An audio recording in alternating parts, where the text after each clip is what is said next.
Hello বন্ধুরা, কেমন আছো তোমরা সবাই? আশা করি তোমরা সবাই ভালোই আছো। তো আজকে যাবো হচ্ছে বোলপুর শান্তিনিকেতনে, ওখানে একটা মন্দির অবস্থিত। সেই মন্দিরটার নাম হচ্ছে কঙ্কালীতলা মায়ের মন্দির। এই হলো মন্দিরের মেন গেট। ঢোকার আগে এই গেটটা পড়বে, কিছুটা রাস্তা সোজা যাওয়ার পরেই পড়বে মন্দির। আমরা এখন মন্দিরে আছি।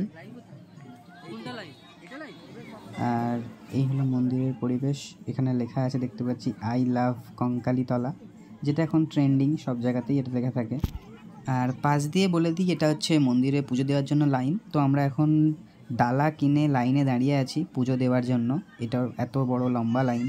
দেখলাম মন্দিরের ভেতরে এত সুন্দর পরিবেশ আর এত সুন্দর সাঁওতালি নাচ হচ্ছে, তো দেখে আর লাইনে দাঁড়াতে ইচ্ছা হলো না। মনে হলো যে একটু দাঁড়িয়ে সাঁওতালি নাচ দেখি।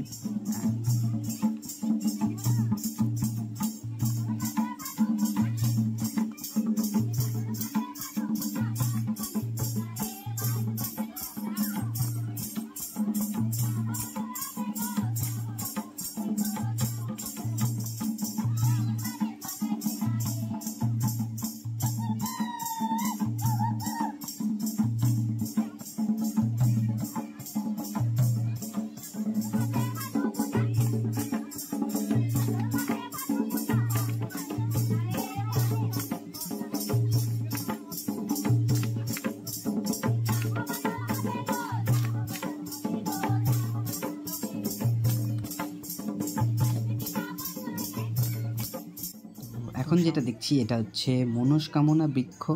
তো এখানে সবাই নিজেদের মনস্কামনা করে ঢিল বেঁধে যায়, সেই কারণে এই বটবৃক্ষটির নাম মনস্কামনা বৃক্ষ। এই মন্দিরের মধ্যে কোনো প্রতিমা নেই, একটি ছবি আছে, সেই ছবিটাকে এখানে পুজো করা হয়।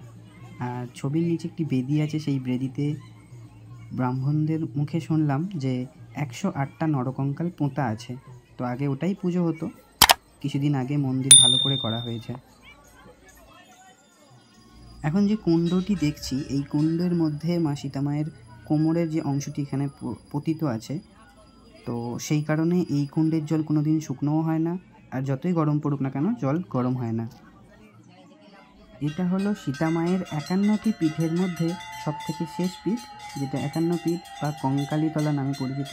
আর এখানে মায়ের কঙ্কাল বা কোমরের যে অংশটি সেটা পড়েছিল, সেই কারণেই কঙ্কালীতলা নামে পরিচিত। অনেকক্ষণ লাইন দিয়ে দাঁড়িয়ে থাকার পর এবার মন্দিরে যাই, পুজো দিই। আর তোমরাও দেখো মায়ের যে ছবি, যেটাকে পুজো করা হয়, সেটা দেখো। দেখো, সেই কারণে আমি প্রথমেই বলেছিলাম এখানে মায়ের কোনো মূর্তি নেই, একটি ছবি আছে, সেই ছবিটিকে পুজো করা হয়। আর মন্দিরের সম্বন্ধে বলার কিছু নেই,